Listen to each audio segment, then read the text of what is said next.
Well, good morning and welcome to the Masters University webinar. My name is Vanessa Haynes. I am the Admissions Event Manager here at TMU.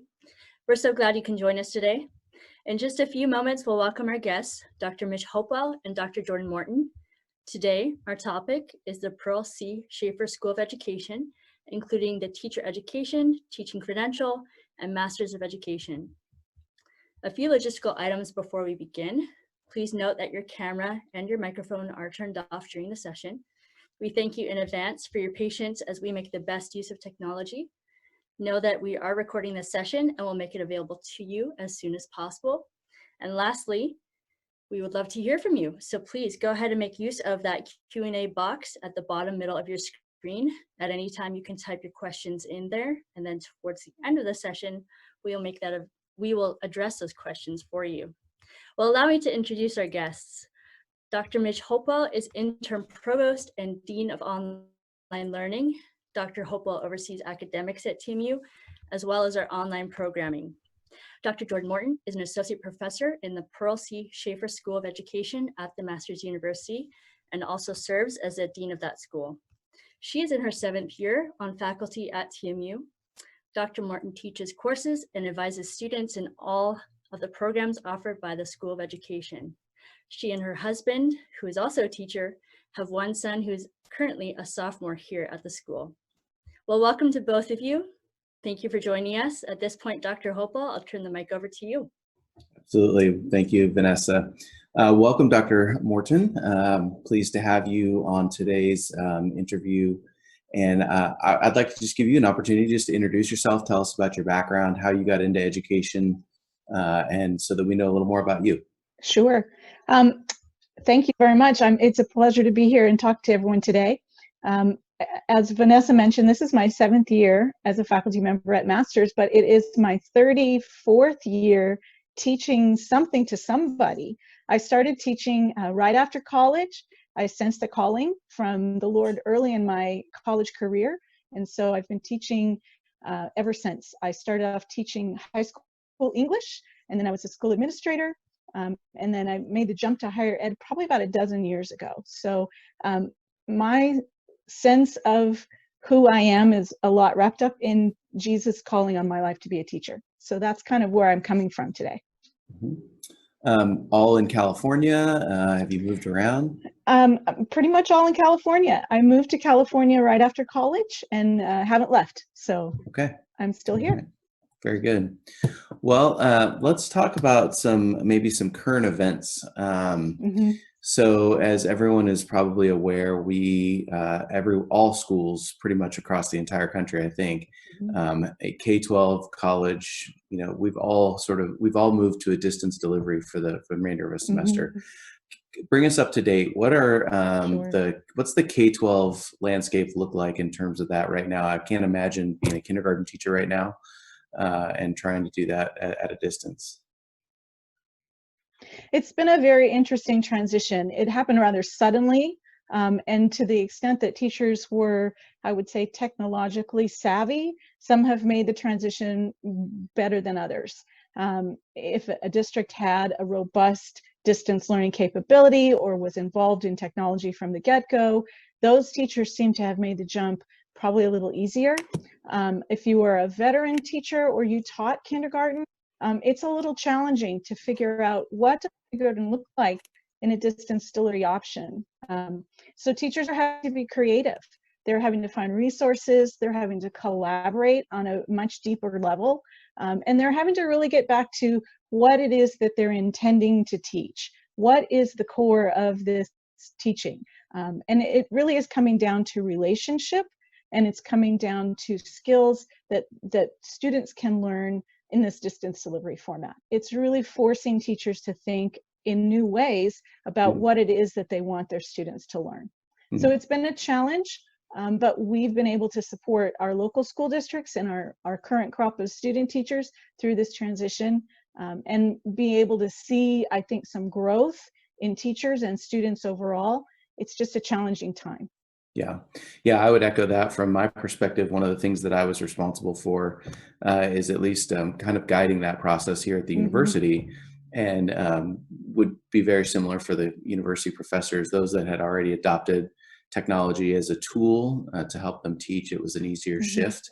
But likewise, we have seen a lot of growth and stretching in our instructional approaches. And for me, one of the takeaways from this is really the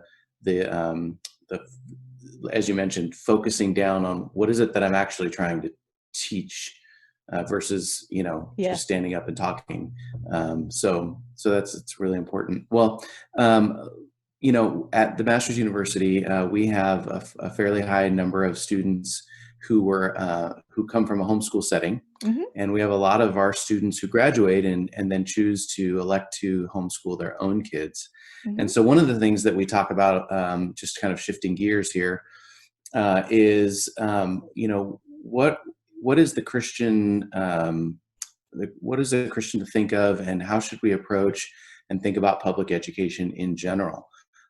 Should we abandon public education? We know that there are a number of really compelling reasons to educate our kids at home. But then we also have a number of people who make a choice to have their students attend, or their kids attend public school. And so just let's talk about that. How should most of our students that graduate with a teaching credential are going to be heading out into a public school setting? Some of them in a private school setting, and some of them take their work and teach at home. But let's talk about that. How should Christians think about public education? Well, first of all, we shouldn't abandon it. That's for sure. It's a huge mission field. That's our perspective on the whole enterprise. When we equip and empower effective educators, that's our mission. We don't know exactly where God is going to call them. They could be called to public education. They could be called to homeschool their children. They could also be called to private schools, which could include Christian schools. The field is ripe. We try to ensure that our students understand that their calling is to be a teacher, and that could take them anywhere. It could take them overseas. It could take them down the street. It could take them back to their home. What we're called upon to do is to prepare them for what we think God's path is. So we don't particularly prescribe that, but we also know that it's a huge mission opportunity, a mission field opportunity to go into a public school. And to be able to live the gospel in front of students who may not otherwise get the opportunity to even hear about Jesus, let alone be in contact with someone who lives like they believe. And so it's a huge mission opportunity, and that's how we orient our students to think about it. Yeah, no, I would agree. And I think, from my own personal perspective, I tend to think about things in terms of a leadership context. And I think, that if we see a public education system that has tendencies towards things that we don't see lining up with Scripture, or we see things that are happening that are perhaps counter, even antagonistic towards that, rather than running from it, I think it would be, for those that are called and have the skill, it can be the kind of a leadership impact that is extremely powerful.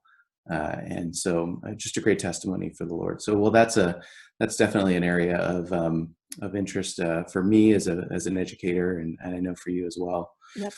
Let's talk a little bit about, having been in education my whole career, I the pendulum swings from teacher shortage to teacher surplus, and we have people exiting the field and this kind of thing. What is the landscape in terms of educator positions, both public and private? Well, currently right now we're in the midst of a tremendous teacher shortage. In California, the latest statistics predicted we would need between 100,000 and 150,000 new teachers in the next 2 years. Pause and contemplate that. That's just in California. And across the country, we have different statistics depending on the state and depending on the local context, of course.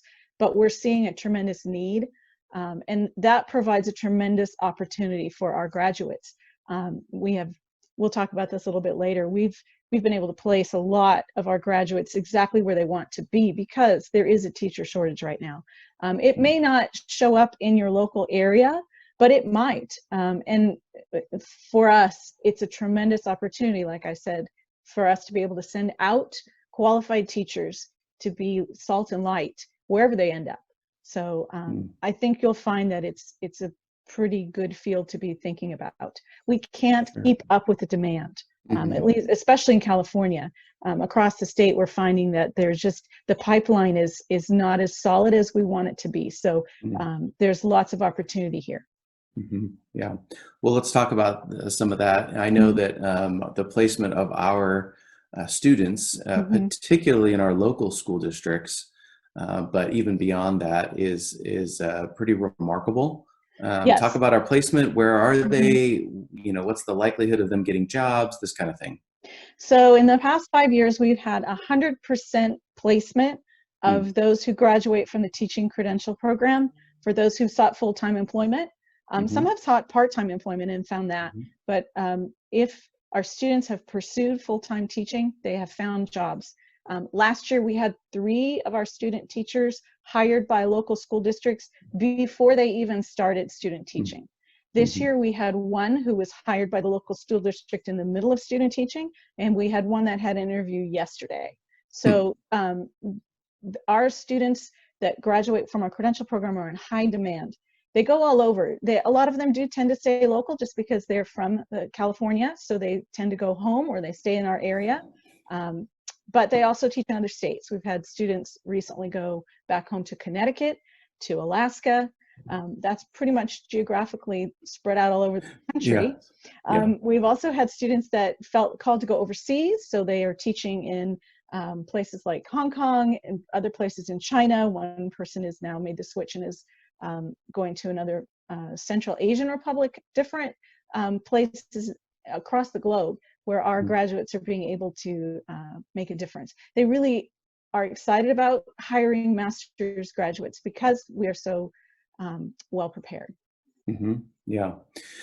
Let me ask you this. You know, everyone is a teacher, really, in some way or another. Yep. We're attempting to communicate to other people and help them to learn.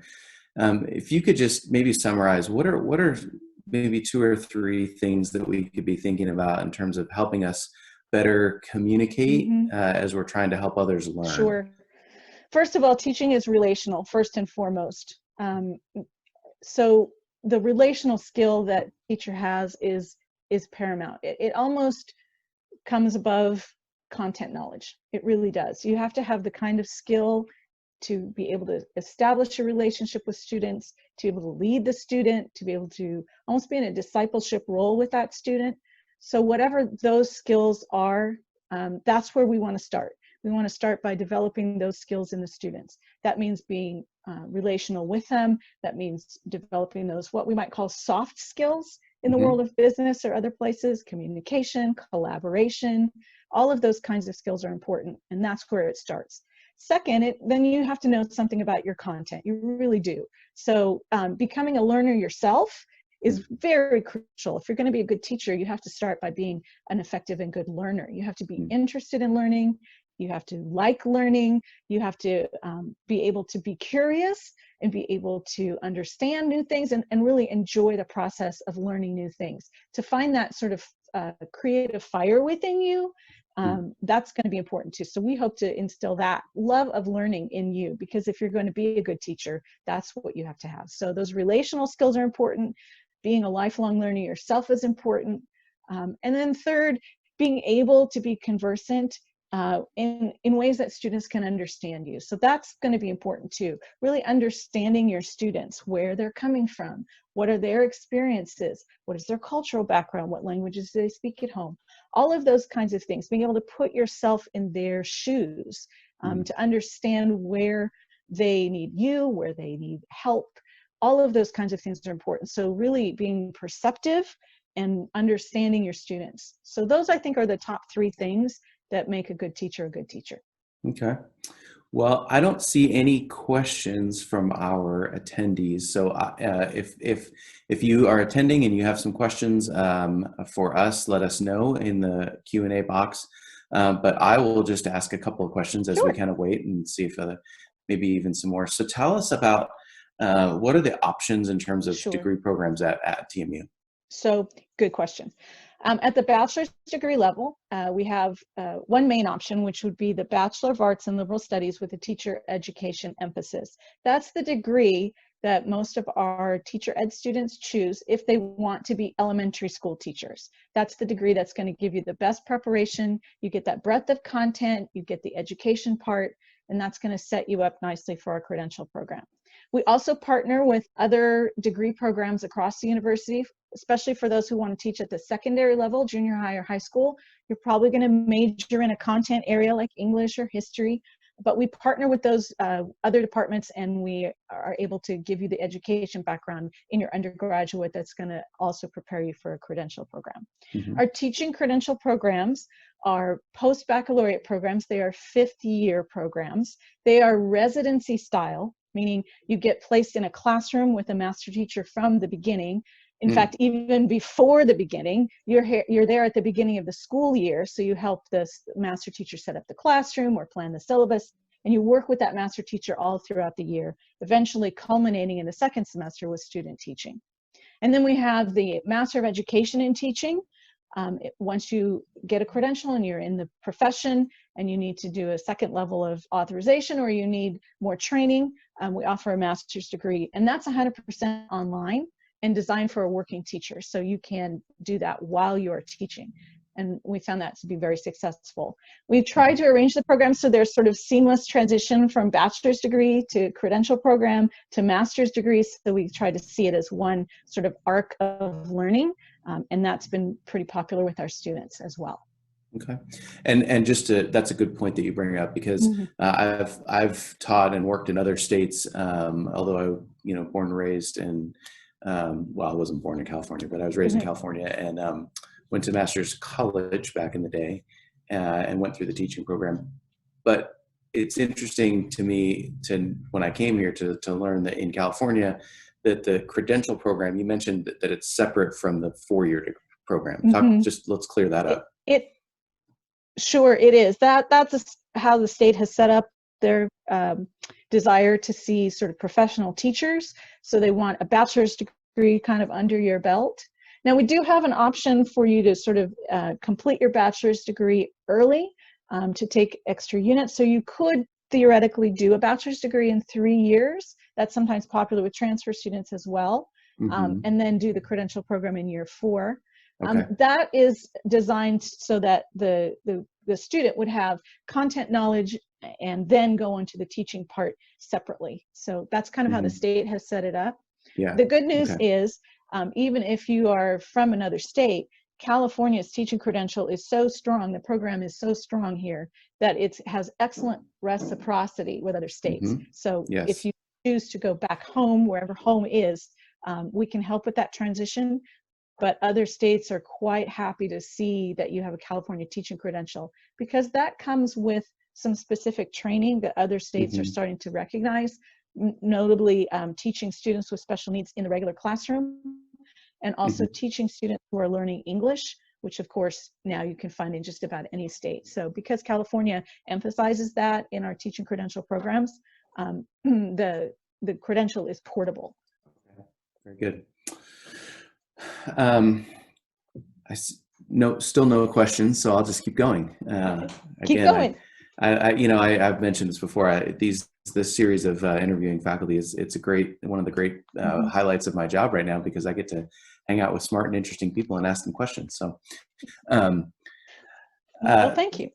Yeah, give us one or two like sort of superstar, just real highlights of some graduates that have gone on to do some really amazing things. Not to say that, I mean, just simply being a teacher, I would say is really an amazing thing, because it's such a life of sacrifice. It's such a life of dedication. Right. But maybe share with us some students, have they reached some levels of influence or leadership or something like that? Sure. So we do have alumni that are in the local district or their home districts. Like I said, they're spread out all over the country, but I can come up with a couple of examples of people that have stayed local that we have seen what's happened to them. The first year I taught at Masters, that group of alumni is now entering their 7th or 8th year of teaching, which is exciting. That means they're veterans in the field and they're starting to be looked to for resources. So they've been on special committees, they've dealt with professional development. They're the ones that are teaching the other teachers now, which is exciting to see. Some are thinking about going into school administration, so they're pursuing those opportunities. But one in particular that's local to us finished his credential with us, got his master's degree, is now teaching at a local high school in the science area, is being able to pick up some coaching along the way, is now dealing with professional development at his school, is really seen as a leader on the faculty. So that's been pretty exciting to see his development. Then let's go to the other end. A recent graduate last year, one of the student teachers who was hired before student teaching chose to go to our local continuation high school. That would be the high school that's sort of the second chance high school. If the student hasn't been very successful in the regular high school or has had some other life challenges, maybe as foster youth, maybe has gotten into a criminal record, they might go to this continuation high school and try and salvage their high school education. She chose to go there to teach. She turned down a couple of other regular comprehensive high schools to go there. And she's been very effective reaching that population and being very key and instrumental. And they're very glad to have her. She's very glad to be there. So that's kind of exciting. A third person I can think of, I can't give you too many details about for her own security. Sure. She was a graduate of the program a couple of years before I came, but has maintained contact with us because of her unique situation. She has actually been teaching in a Middle Eastern country where I can't name the country. And I can't really tell you too much about what she's doing, but I can tell you that she is now in a position where she is teaching other teachers to go back out into that country, and especially women, to be able to go back and teach girls in their villages and in places where they would not normally have access to a school. So that's about all I can tell you about who she is and what she's doing, but that's the kind of exciting things that we keep hearing about our students doing.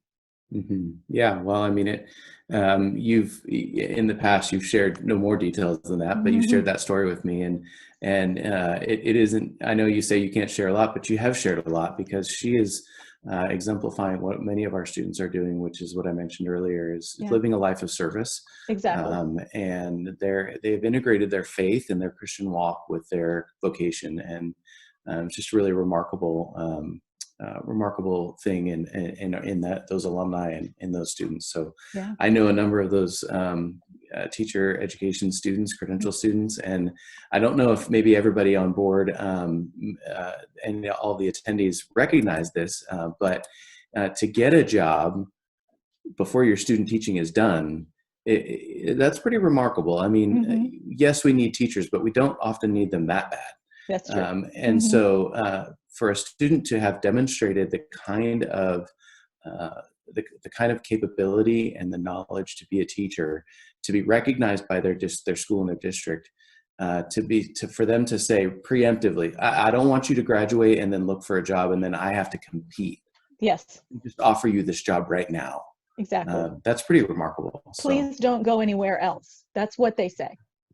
Yes, exactly. Yeah, exactly. Please don't go anywhere else. Please don't go anywhere else. We know you're coming to do your student teaching here. Please don't go anywhere else. Stay here. So that's a kind of a unique position for a student teacher to be in, to be sought after, to be courted, to be offered a position, an actual teaching contract before or during your student teaching. That's the part of that pendulum swing that we've seen, where in earlier times it might be that the student would have to do a lot of work to find a position. These days, the position sometimes finds the student, which is good. Yeah, it's good. We did have one question, and the question is, what is there to look forward to in the Teacher Education Program Masters? And I'm going to interpret it this way. A lot of students ask, what are classes like? Sure, good. And so, great question. So talk a little bit about what are some of the techniques and approaches and things that we do. Maybe talk a little bit about the building that you are housed in, which is also new and remarkable. So we do have a new building. It's a brand new building. We moved in a little bit after school started in the fall. It's completely tech savvy. We have smart boards. We have all that kind of new tech that we need. And we're integrating all of that into our classes, because obviously, if we're going to train our students to be good teachers, we have to model that ourselves. So we tend to be very participatory. We're very discussion based. And we try to get students to see what it's like, and we run our classes the same way we would like our students to run their classes, which is very collaborative, very project-based, hands-on from the beginning. We have our freshmen go out and visit schools. We have our sophomores go out and spend time in the classroom. We want to make sure that our students are well prepared, so we try to be very relational ourselves. So that's it. We're a smaller school. We have 3 full-time faculty and a dozen great adjuncts who are currently in the profession. Real good teachers, and it's really nice to see how the camaraderie of the students and the relationship with the faculty really helps them to do well. Yeah, I'll just add from my perspective. You know, the building you guys have is it's really nice. Very, you know, lots of light and high ceilings, and you have a resource room right there, central in the middle. You have a lot of the materials and curriculum that students can actually get their hands on, and so I would say that my observation of your classes is that there are students not only collaborating, but actually doing and working with materials. You know, tables and chairs are on rollers, and we're moving things around, and we're active. So this is less of the kind of teacher education program where it's lecture style, do your homework, and we'll just sort of certify you. What we're doing here is we're actually we're getting you into it, creating projects, developing, and so that it brings the level of preparation up. So it's true. Well, very good. Well, I see no other questions, and you know, I know that we we've covered a wide range of topics, and certainly folks are welcome to drop us an email with further questions if you're maybe watching the recording and you have additional questions. I believe that those will be contact will be available on the later. So I'll turn it back over to you, Vanessa, unless you have anything else for us to talk about. Great. Thank you so much, Dr. Hopewell and Dr. Morton, for spending the morning with us. Thank you to our guests. We hope that the time has been informative and helpful for you. And like Dr. Hopewell said, we'd love to hear from you. So please go ahead and email our admissions department or reach out on our masters.edu page. Also stay tuned because we're going to have more webinars coming your way. Those can be found at masters.edu/virtual preview. So thank you so much, and we look forward to seeing you in the future. Have a wonderful rest of your week. Thanks, everybody.